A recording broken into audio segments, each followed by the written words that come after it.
All right, so get ready because today we're going deep on something that, well, might seem a little bit heavy at first, death. But trust me, this isn't going to be like, a gloomy graveyard tour. It's more like an adventure, Yeah. into a surprisingly empowering perspective. Yeah, that's a great way to put it. It's so interesting how, like, the way we see death often shows so much about how we're really living our lives. Exactly. And for this deep dive, we've got a unique guide, Osho. He was an Indian mystic and spiritual teacher. And he wasn't afraid to, like, really shake things up, you know? Osho challenges us to really change how we think about death, to use it as a call to truly live. Are you ready to have your mind blown? Absolutely. I think one of Osho's biggest ideas is that death isn't like the scary enemy of life. It's actually a really important part of life, kind of like breathing in and breathing out. Life and death are two sides of the same thing, always connected, always flowing together. Okay, I'm liking this breathing analogy. But, let's be real for a sec. Most of us really try not to even think about that exhale part, right? Mm. I mean, we've got religions promising us eternal bliss. Science is trying to figure out how to make us live forever. And even our, like, crazy busy schedules, keep us distracted all the time. It's like we're all holding our breath, hoping to somehow skip that part. Do you ever feel that way? Oh, yeah, definitely. It's a very human thing, We all want things to be for sure. We want to hold on to what we know, even though deep down we all know everything changes. But Osho actually says that it's this clinging, this trying to fight against the natural flow of life, that's what actually makes us suffer. So it's kind of like holding your breath for too Yeah. long, right? It gets uncomfortable. It can even start to hurt. Are we saying that being afraid of death, trying to not even think about it, is kind of like that? Yeah, exactly. Osho really believes that it's not death itself that we're scared of. It's actually our own ideas about death. We haven't actually experienced it, right? Mm. So it's the unknown, the feeling of losing control. That's what really freaks us out. You know what? That reminds me of when I quit my job to become a writer. I was so scared. But you know what? Looking back, I think I was more afraid of what people would think, Oh. of failing, than I was of the actual work itself. Yeah, that's a perfect example. That fear of the unknown, it can really stop us from doing anything. But what if the way to get over that fear is to really embrace life, like Osho says? Wait a minute. So to get over being afraid of dying, I need to live more? Okay, I'm listening, but how does that actually work? Okay, so imagine you're so into life, right? You're enjoying every little thing, going after what you love with all your heart.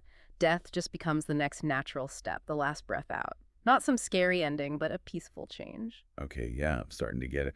But wouldn't we still think, what if I haven't done enough? You know, all those regrets about things we didn't do and chances we missed. That's a really good point. And Osho talks about this a lot. He says a big part of our fear comes from thinking we might die with all these should-haves and what-ifs. What about you? If you knew you didn't have much time left, what would you be sad about not doing? Wow, that's a deep question. I think I'd regret not traveling more, not taking more risks with my creative work, maybe not trying to make that crazy souffle recipe, the important stuff. Exactly. Those things that make us feel alive, you know, Mm. those experiences that make life worth living. Osho wants us to go after those things, not just to avoid regrets, but because that's what makes life so awesome. It's not just about doing everything on your list, though. It's about like really being in the moment, Yeah.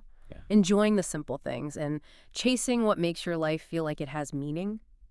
Yeah, I like that. It's about going from what if I haven't done enough, which is scary, right, to what cool stuff can I experience right now, which is way more fun. But I'm curious about something else Osho talks about. He says we should actually celebrate death, not in a creepy way, but as a natural change. Isn't that kind of like way out there? Well, think about it for a second. In nature, we see death and new life happening everywhere all the time, right? A tree falls down, it rots, and then it makes the ground better so new plants can grow. A wave crashes on the beach, and then it goes back to the ocean. Nothing really disappears completely. It just becomes something else. Okay, I see how that's kind of beautiful. But thinking about human death like that, that's a whole other thing. It might seem like a huge leap, but Osho is saying our lives are kind of like those waves. They're part of this bigger cosmic dance, full of energy and transformation. So it's not really an ending. It's more like merging back into something way bigger, kind of like in those sci-fi movies where the hero turns into pure energy. You could think of it that way, yeah. The point is, when we go from being afraid to accepting it, when we see death as part of life's dance, not as an enemy, something amazing happens. So we finally learn to tango. Well, maybe not literally, but we do start to live more fully. It's like when you finally let go of something that's been bugging you, suddenly you feel so much lighter. You're free to focus on the things that really matter. So facing the fact that we're going to die actually helps us live better. Hmm. That's kind of weird, right? Yeah. But how do we actually do that? It's easy to talk about embracing life and accepting death, Yeah. but how do we go from those ideas to like making real changes in our lives? It starts by just noticing things. Pay attention to how you feel when you think about death. See if you're holding on too tight to the idea that things never change. Like when I freak out over a gray hair, or when I'm scrolling through social media and everyone seems like they're having the best time ever. Exactly. Instead of ignoring those thoughts and feelings, really look at them. Ask yourself, why does this scare me?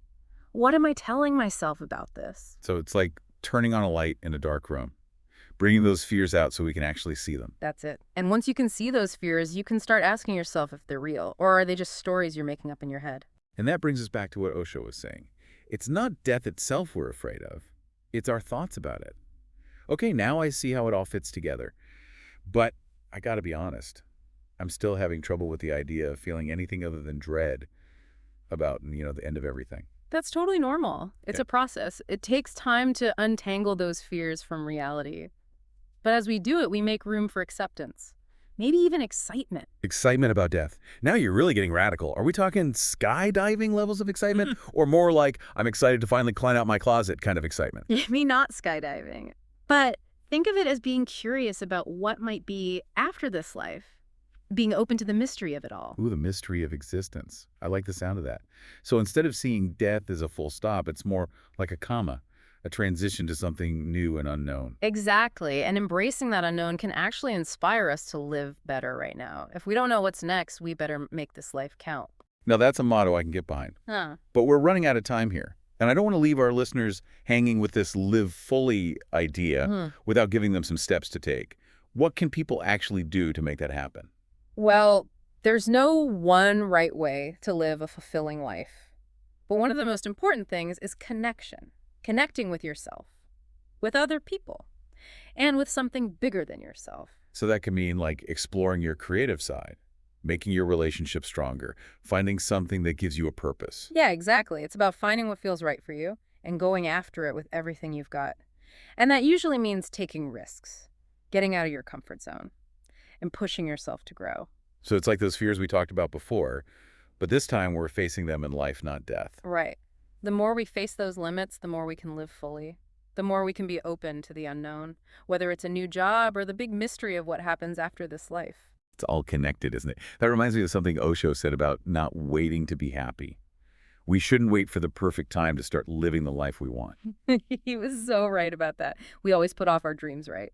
We think, oh, I'll do that when I have more time or more money or whatever, you know. But who knows what's going to happen tomorrow? Right. So if there's something you really want to do, Mm-hmm. something that like lights you up inside, why wait? Just start today, even if it's just a tiny step. I love that. Yeah. And even though we're all so busy, Yeah. we can still find moments to be happy and in the moment, right? Yeah, It doesn't pretty have correct. to be some big crazy adventure. Totally. Like just enjoying your coffee in the morning Mhm. or watching a pretty sunset, really connecting with someone you love. Those little moments are actually where life really happens. It's about paying attention, Yeah. noticing the little things that make life special. Wow, this whole conversation is making me rethink my to-do list. Maybe I should clean the bathroom and replace it with watch the sunset with some wine. Priorities, people. Now, that's a good idea. And, as we start paying attention to those little things, as we start appreciating the moment we're in, that's how we start to get over the fear of dying. We stop holding on so tight to the idea that things never change.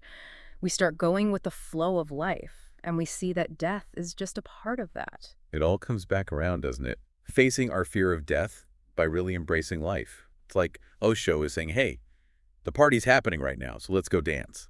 It really is kind of a cool idea. The more we accept that we're going to die someday, the more our lives become amazing and meaningful. So if we wanted to sum up Osho's wisdom for our listeners, what would be the most important things to remember? I think the biggest thing is remembering that death isn't the opposite of life. It's part of life. Just like breathing in and out, they go together. They're always connected. And we're afraid of death because we're afraid of the unknown. But that fear is something we make up in our heads. It's not really the truth about what death is actually like, which, let's be real, none of us actually know yet. Exactly. And the best way to get over that fear is to live your life to the fullest. Enjoy every moment and go after the things that are important to you. Don't wait for the perfect time to start living the life you want. Because when it comes down to it, death isn't a sad ending. It's a transformation, like a wave going back to the ocean, a leaf falling to the ground. It's just a change, not the end of everything. I like that. This has been such a great deep dive. I know I've learned so much, and I hope our listeners have too. Yeah, me too. I've really enjoyed talking about all this with you. And to all our listeners out there, we want to know what you think. What really stuck with you from this deep dive into Osho's ideas? Has it changed how you think about death or about life? We hope you'll take some time to think about your own relationship with these big ideas. With the time you have in this life, what will you do today to live more fully, to be present in this moment, to face the unknown with courage and curiosity? Thanks for coming along on this journey with us, and until next time, keep exploring, keep asking questions, and keep living life to the fullest.